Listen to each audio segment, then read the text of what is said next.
Assalamualaikum warahmatullahi wabarakatuh.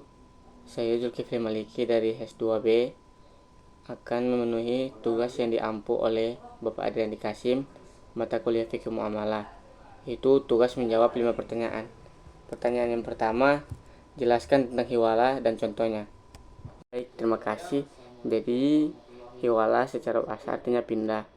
Menurut syarah, hiwala adalah pemindahan beban utang dari muhil atau orang yang berhutang menjadi tanggungan muhal alai atau orang yang berkewajiban membayar utang. Nah, contohnya Safwan meminjam uang ke Fatur sebesar 500.000. Di sisi lain Fatur juga memiliki hutang kepada Hilal 500.000 juga. Nah, hiwala al-muqayyada terjadi saat Fatur mengalihkan pembayaran 500.000 ke Safwan, mengalihkan 500.000 Safwan kepada dirinya menjadi dibayarkan kepada pihak Hilal. Pertanyaan kedua, bagaimana hukum hiwala dan berilah dasar hukum. Nah, hukum hiwala yaitu jais atau boleh. Dasar hukum terdapat pada surat Quran surat Al-Baqarah ayat 282 yang artinya, hai orang-orang beriman, apabila kamu bermuamalah secara tidak tunai untuk waktu yang ditentukan, hendaklah kamu menuliskannya dan hendaklah seorang penulis di antara kamu menuliskannya secara benar. Pertanyaan ketiga, jelaskan rukun hiwala dan syaratnya. Rukun hiwala yang pertama muhil atau orang yang berhutang atau pihak pertama. Yang kedua muhal, orang yang berpiutang, pemberi pinjaman atau pihak kedua. Yang ketiga muhal alai atau orang yang menerima hiwala, pihak ketiga. Yang keempat muhal bih atau objek hutang. Dan yang terakhir syigat ijab kabul, ijab dari muhil dan kabul dari muhal. Kemudian syarat hiwala yang pertama muhil. Nah, syarat bagi muhil ada dua, yaitu balik dan berakal, kemudian ridho atau tidak dipaksa.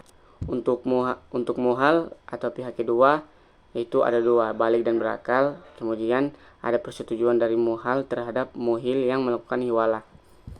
Kemudian muhal alai atau pihak ketiga ada dua juga, balik dan berakal, kemudian ada persetujuan atau ridho dari muhal alai yang dialihkan.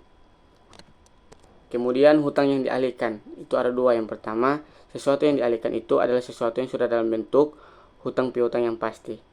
Yang kedua, hutang muhil kepada muhal maupun muhal alai secara dalam jumlah dan kualitasnya. Sama dalam jumlah dan kualitasnya.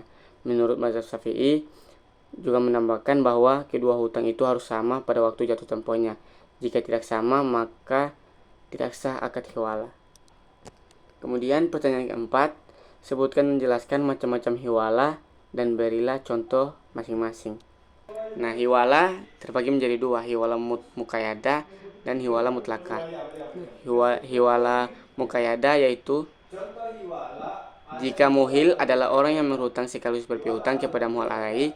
Dengan kata lain, hiwala muqayyada adalah penggantian sebagai ganti dari pembayaran hutang muhil atau pihak pertama kepada muhal pihak kedua.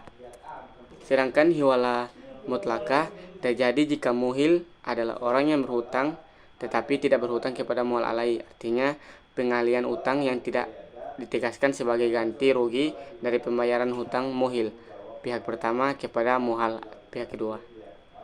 Nah, contoh hiwala muqayyada sebagaimana disebutkan tadi di pertanyaan pertama. Untuk contoh yang hiwala mutlakah itu contohnya Safwan berhutang kendaraan kepada leasing. Nah, lalu Safwan mengalihkan utangnya kepada si Fatur. Nah, sehingga Fatur yang membayar cicilan kendaraan tersebut. Nah, untuk pertanyaan terakhir, bagaimana akibat hukum hiwala? Akibat hukum dari hiwala yaitu kewajiban muhil kepada muhal untuk membayar hutang dengan sendirinya menjadi terlepas atau bebas. Sekian, terima kasih. Jika ada kurangnya mohon maaf. Wabillahi taufiq wal hidayah. Wassalamualaikum warahmatullahi wabarakatuh.